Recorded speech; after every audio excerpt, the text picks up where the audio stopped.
What is a tattoo? A tattoo is a form of body modification made by inserting ink, dyes, and/or pigments, either permanent or temporary, into the dermis layer of the skin to form a design.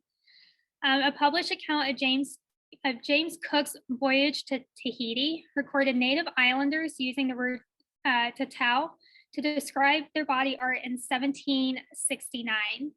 This became the word tattoo for English speakers and how we refer to the art form today.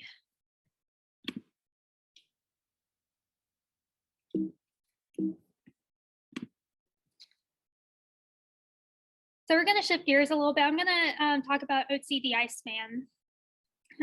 There's firm evidence that tattooing is an ancient art form. Explorers have found examples of permanent body art dating back to 3370 BC and 3100 BC. An example is Otzi the Iceman, whose body was found in the Otzi Alps. His body had a total of 61 tattoos, with the majority on his legs. It's believed that soot or fireplace ash were used to make these marks. And then this diagram shows about the approximate locations of all of the tattoos on his body. And as you can see, the majority of them are on his legs, on the front and the back of his legs. And then here are two pictures. You can see the bracelet wrist tattoo on him. It's very faint.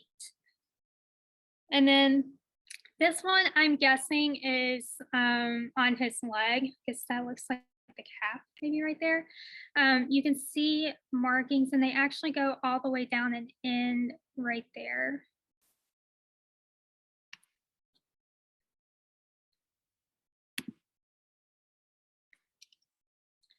So we're going to talk about tattoos in other cultures first. This is just going to be very brief before we actually dive into tattoos in America. So in Egypt, tattoos date back to 2000 BC. Some believe the tattoos were purely decorative, while others believe they were done for medical reasons. During this time, tattoos were typically worn by women. Samoa, tattooing was a tradition to define rank and title. It was a fundamental part of the Samoan culture, with the skill being passed down from father to son. The tattoos were given by hand and would take several weeks to complete, and they were often part of a rite of passage ceremony. When I was doing research on Samoan culture, they still do it traditionally by hand. But there's also the option that if they want to go to, if the person wants to go to a tattoo artist, it's now accepted if they want to do it that way, which I thought was really interesting. They are a little,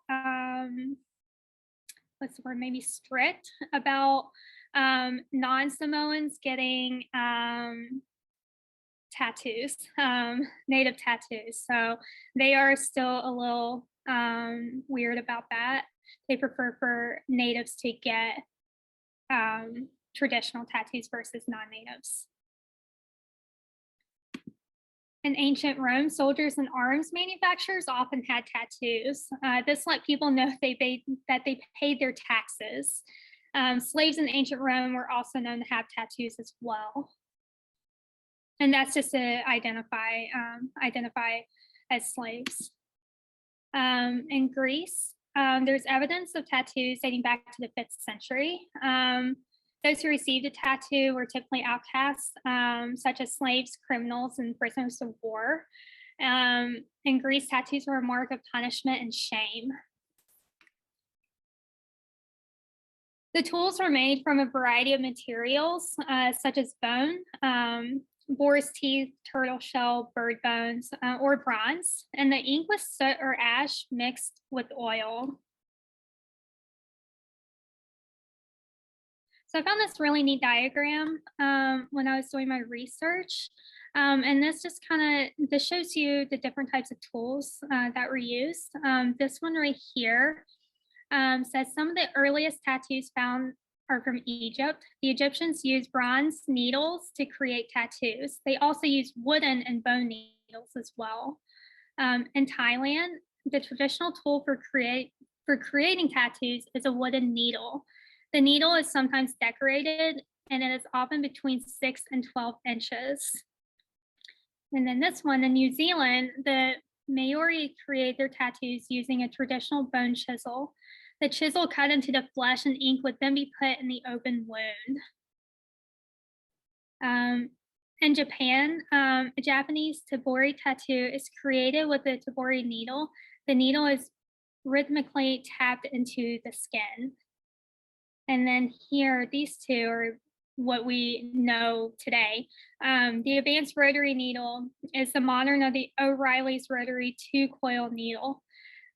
This needle is less bulky and more efficient than O'Reilly, which we will be talking about Sam O'Reilly coming up. Today, the modern electromagnet machine is used to create tattoos. The armature is propelled up and down with the electromagnetic circuit on the tip of the armature is the needle with the ink on it.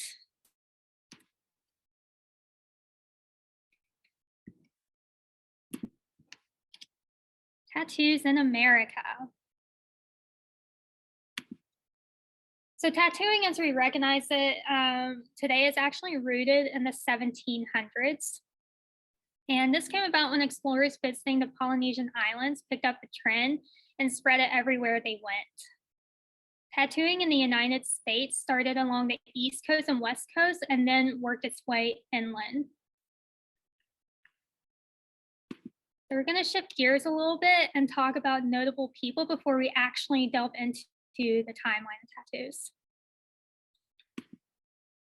So the first person I want to talk about is C.H. Fellows. And he's one of the first known figures in American tattooing. And he's thought to have followed ships and set up in each port they stopped at. However, it's likely he wasn't the only one doing this. Unfortunately, there's not much known about his life other than he approximately started tattooing around 1897 or 1898. And all that remains of him is a sketchbook and hand tattooing kit that was found in Providence, Rhode Island, which was then sold to a private collector who then donated these items to a museum in Mystic, Connecticut.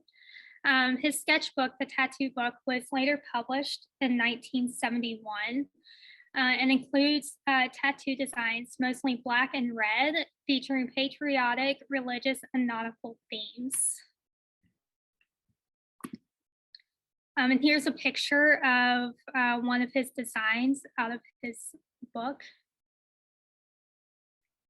You can see that the eagle is standing on a shield. I'm not sure what that, if that's significant of anything. It looks like a nautical star, which is related to the Navy. So, but I'm not sure what the shield represents, but you can see that there's flags in the background, the American flag. Martin Hildebrandt.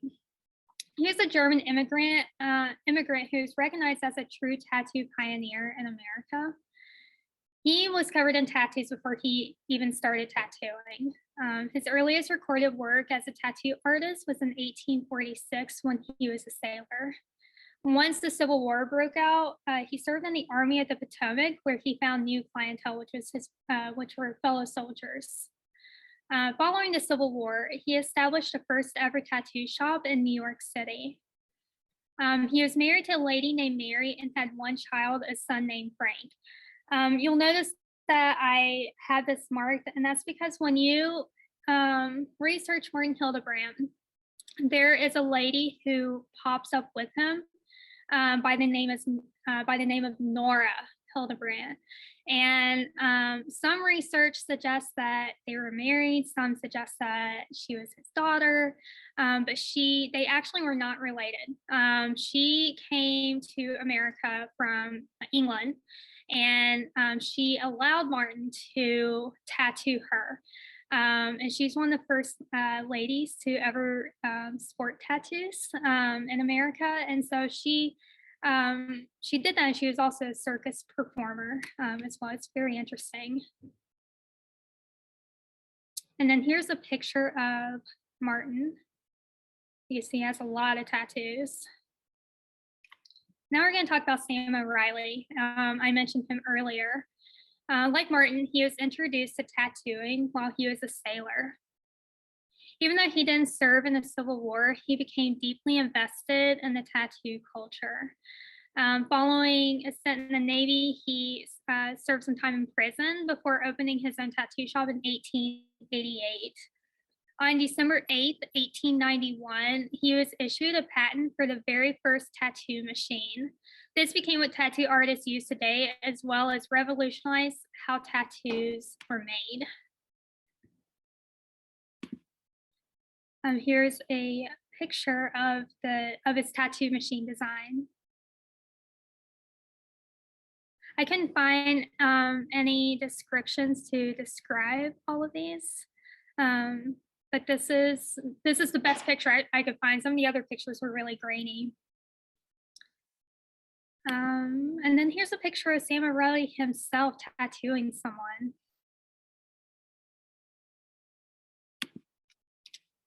All right, let's let the fun begin. The timeline of tattoos in America. So we're going to start with post-Civil War. So after the end of the war, it's likely that soldiers returning home had some sort of ink on their bodies. It was common for sailors, soldiers, and outcasts to sport tattoos. Soldiers who returned from war often wanted to decorate their bodies with celebrations of their survival. Sailors wanted tattoos to symbolize their accomplishments and satisfy superstitions. When I looked up what these superstitions were, this is what I found. So when tattooing became popular at sea, a rooster and or a pig were often tattooed on sailors' feet because it was believed these animals would prevent the sailors from drowning by showing them the way back to shore.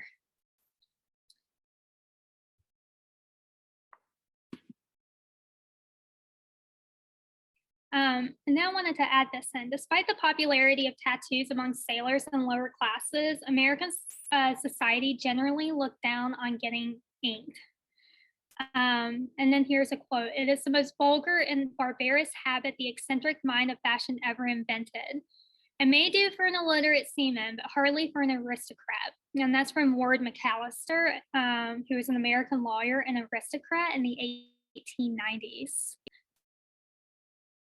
Which is funny because around this time in Europe, it was actually quite the opposite. Royalty sported tattoos. Tattoos were seen as a mark of being in the upper class ranks. So it's funny how there's opposites with them. So by the beginning of the 20th century, the majority of tattoos were found on sailors or circus performers. Tattoos were mostly used to tell a person's story or their profession. For example, it was common for a sailor to have an anchor tattoo inked on them. Within the sailing community, tattoos became a mark of belonging.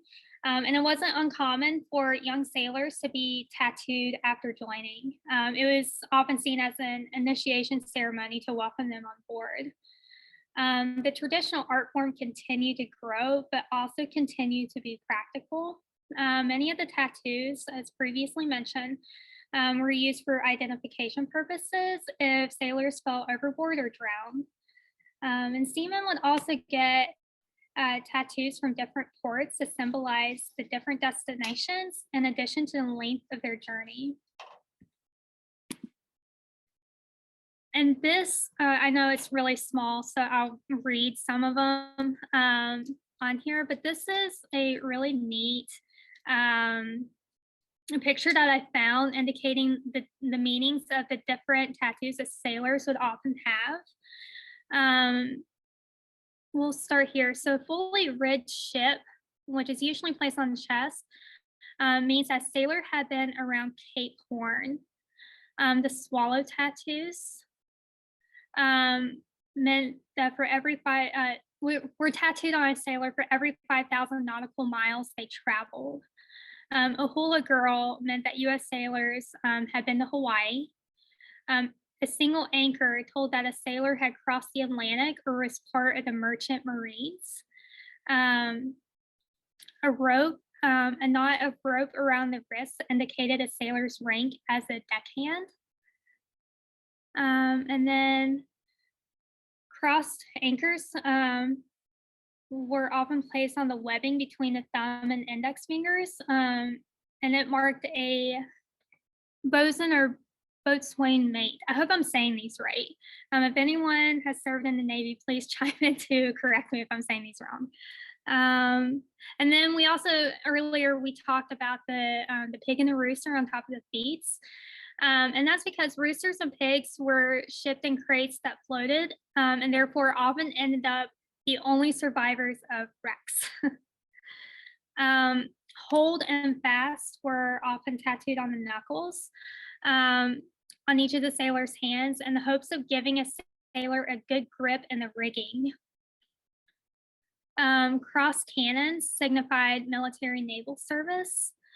A shellback turtle was earned when initiated into King Neptune's court after crossing the equator. And then the nautical star is so a sailor could always find their way home. And then there's some other tattoos and meanings down here, but these are the most popular ones amongst sailors.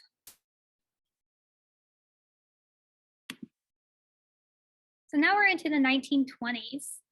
And this is when cosmetic tattoos were becoming popular. Women would get popular makeup trends tattooed on their faces because makeup was too expensive to buy. Common trends included lip liner and eyebrows. And then during this time, traditionally designed tattoos were less common throughout society and were typically not seen as socially acceptable. And again, those who sported tattoos were outcasts, such as sailors, circus performers, and criminals. Because of this, most of the women kept their cosmetic tattoos a secret. And these are pictures that I found. Now it's questionable if this is truly from the 1920s, but this gives you an idea of what the women were going for. This is a circus performer, as you can see, who has tattoos along their neck. It looks like they have a tattoo on their earlobe, and then of course some other tattoos of hearts. But you can see their eyebrows, and then they're getting, looks like lip liner done. And then this one, I'm not sure who this is, but she kept popping up when I was researching pictures for this. I'm assuming it's possibility that she may have had her eyebrows tattooed in the 1920s. So now we're in the 1930s. And during this time, social security numbers appeared and people were told to memorize them. Many people resorted to having their personal social security tattoos or social security numbers tattooed on them for fast and easy accessibility. And then to no surprise, tattoos were still socially unacceptable.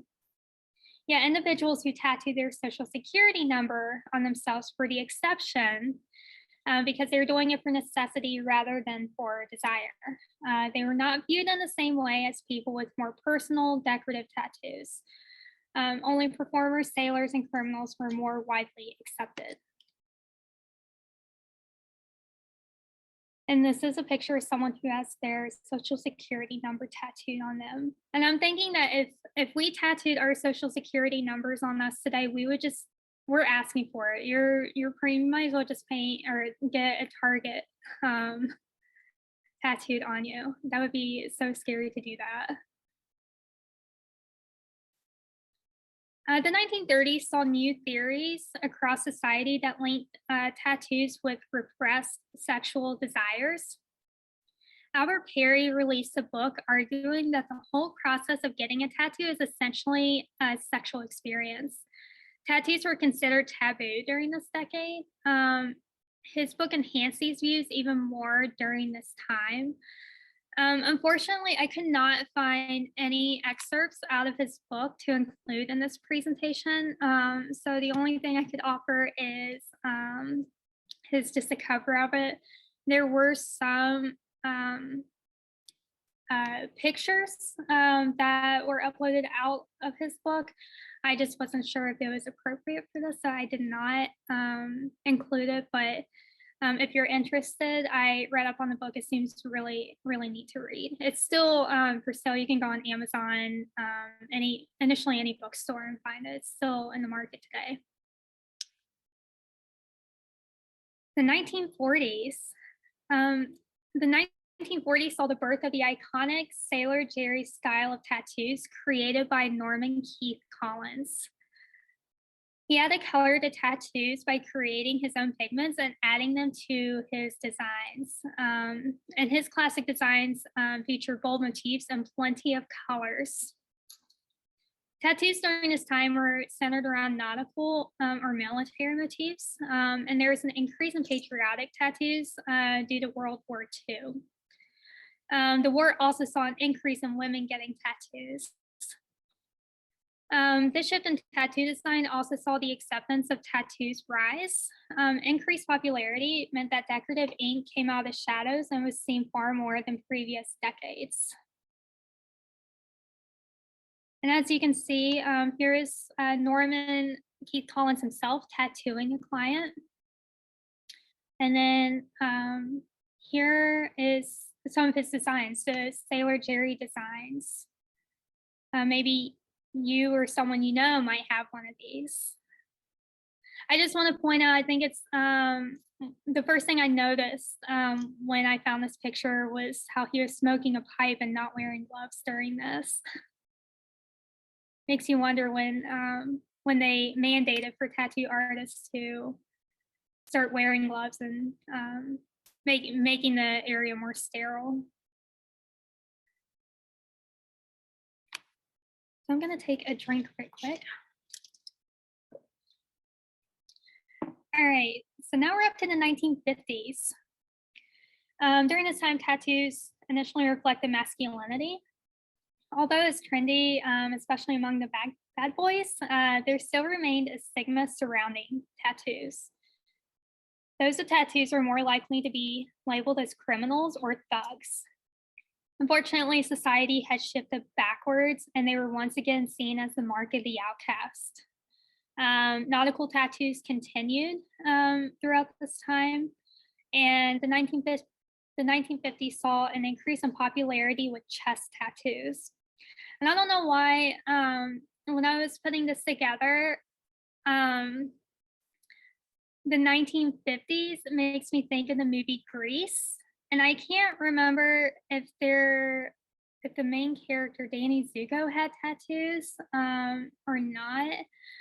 But for some reason, it made me think of, because they were bad boys, it just made me think of them. Here is a picture of someone with a chest tattoo, thinking back to what we learned about the popular tattoos amongst sailors. We can assume that this gentleman is a sailor because he has those swallow tattoos and the rigged ship. You can also see that it looks like right there he has another tattoo and then a tattoo right there.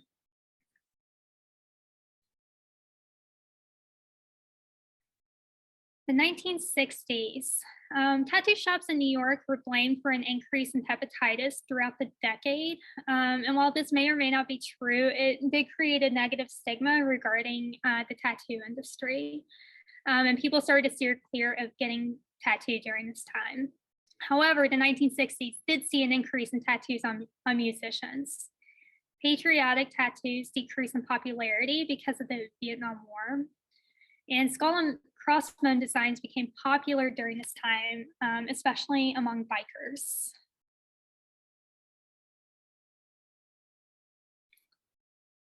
This is the iconic wrist tattoo on musician Janis Joplin.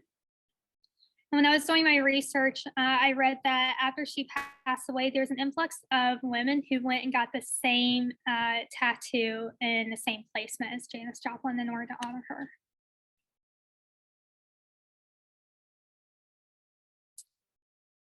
During the 1970s, tattoos were becoming more popular and mainstream. those who had tattoos were no longer seen as outcasts of society, and more regular people wanted to get them. During this time, peace symbols and messages of peace were popular, and full sleeve tattoos and bodysuits began emerging on young people associated with the counterculture.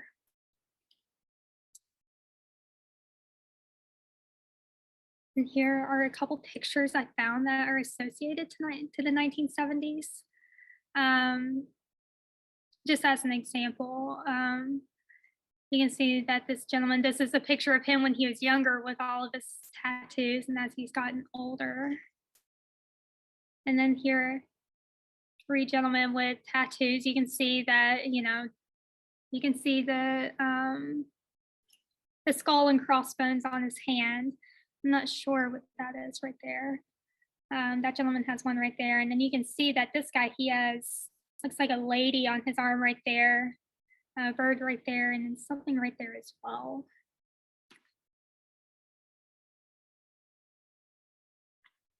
The 1980s, known as a decade of rebellion.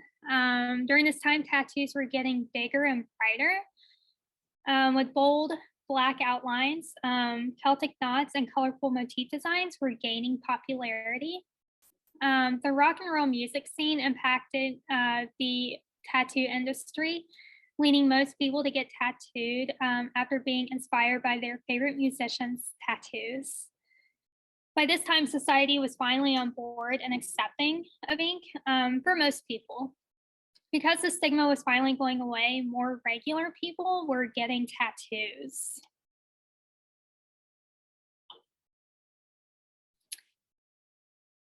And as you can see here, I'm not sure what band this is. It was just one of the pictures that popped up, but you can see that all of them, or a couple of them, have tattoos. And then this is Ozzy Osbourne from the band Black Sabbath. You can see that he's getting a really big tattoo on his chest area right there. You can see that he has a few more. And then this is a Celtic knot design that was really popular during that time.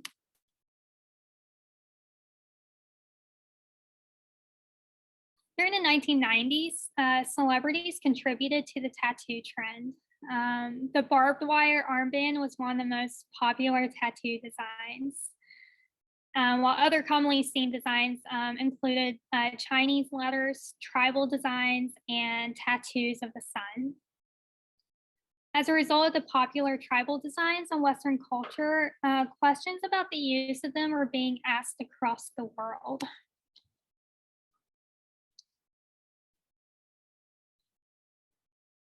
And here's a few pictures. This is Pam Anderson.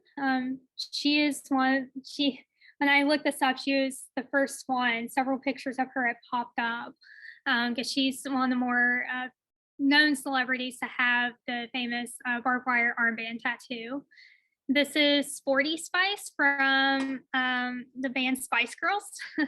And you can see that she has an armband tattoo along with Chinese lettering. And this gentleman here is Nick Lachey out of the band 98 Degrees.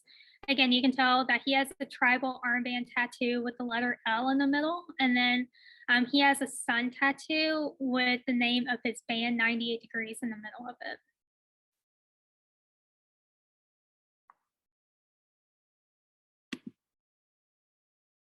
So now we're into the 21st century. And during this time, there was a rise in popularity of lower back tattoos, also known as the tramp stamp. And it became one of the most fashionable places for women to get tattoos. And popular designs during this time included butterflies and yin yang symbols. Here are a couple pictures of that. Again, tribal tattoos were still popular. And then, of course, you can see a sun yin yang in the middle of it.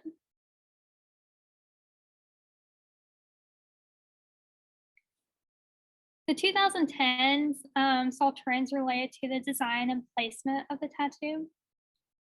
Small tattoos in unusual places such as the inner lower lip, behind the ear, and fingers were popular places, and people often opted for quirky and creative designs. And popular trends included the infinity symbol, feathers, and tribal tattoos. Then here are pictures. Now these are still popular today. Small dainty tattoos like that. You can see that she has a couple. One of the more quirky tattoos, and this just popped up in my mind, is a mustache on the finger. There's a lot of people who had that. In fact, I actually have a friend who has a mustache on their finger, where you do that and it's a mustache. And then inner lip tattoos. This is the only one I could find, I'll be honest, that was appropriate for this. I will leave it up to you to look it up on your own if you're interested to see what types of designs people get tattooed. But that was like the only one I could find. And then behind the ear tattoos as well. Music notes, stars, and flowers are often really popular in this area.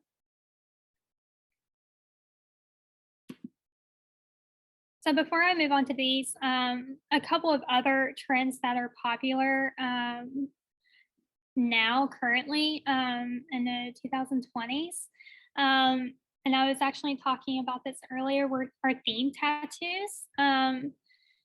There's a lot of people who get sleeves and what they call chest pieces and back pieces related to a certain theme, like Disney. There's a lot of people who get Disney themed sleeves. Harry Potter is another big one. Floral, Japanese type themes. One of my best friends who is a tattoo artist actually has a Nordic theme sleeves on both arms. She's really into Vikings, such as like the Game of Thrones. Watercolor tattoos, where it looks like they do an outline and they do it where it looks like someone's taken a brush and watercolors and just painted it on you. Those are really pretty. Portraits are really popular. Memorial tattoos. A lot of people want to get memorial tattoos to dedicate to a loved one, and or even tattoos that that mark significant events, like maybe a birth of a child, or even maybe joining the military. Those are also popular as well. So I wanted, before we end, I wanted to show you guys a couple of things that I found that I wanted to add to this, and I'm just gonna take this. And please ignore all of my tabs on my internet browser. You can tell I'm a student. So you guys may have seen this a while ago. And it's of a lady named Jessica Leonard who went to go take professional headshots for her LinkedIn profile. And she received support from her boss to include her tattoos. So you can see she has one that that's covering her tattoos, and then one picture where she's. Leslie, we don't see the picture. That's what I was about to say. We're just seeing your link still. Oh, sorry. Hold on. That's okay. Nope. It was there for a second. There Can we you guys go. see now? Yes. Perfect. Sorry, I did not realize that you guys did not see that. I thought that I was able to share everything. Okay, so excuse me. This is a picture of Jessica Leonard, who made headlines about her LinkedIn profile, which I think it's funny that, I mean, at least, I don't know, like, I guess to me, it's just tattoos to me, it's just skin. It's just skin. And it's come a long way in workplaces to be flexible with people who have tattoos. And excuse me, I'm going to take another drink.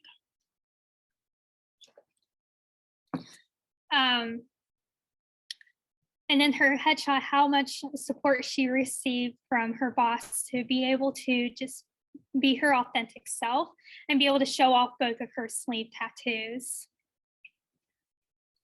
And so that's just the article. This is a picture of her getting her tattoos, and here's just a picture of her just relaxing. I just thought I wanted to include that because we've come a long way with workplaces allowing that. There used to be some workplaces were you have to cover up your tattoos if you're going to work here. So I thought it was really awesome that she could proudly show off her ink. And then please tell me if I mess this up again. Excuse me. Can you guys see this? Yes. Okay. This is another one. And I just thought that was really quirky. I really liked it. A granddaughter shares her 82-year-old grandma getting her first tattoo on TikTok. I don't know if it will. It was a little slow on even just my computer yesterday, so I don't know if. And Michelle might have to walk me through if I play the video. I think if you hit play, it should work. Okay. And this is her getting her tattoo.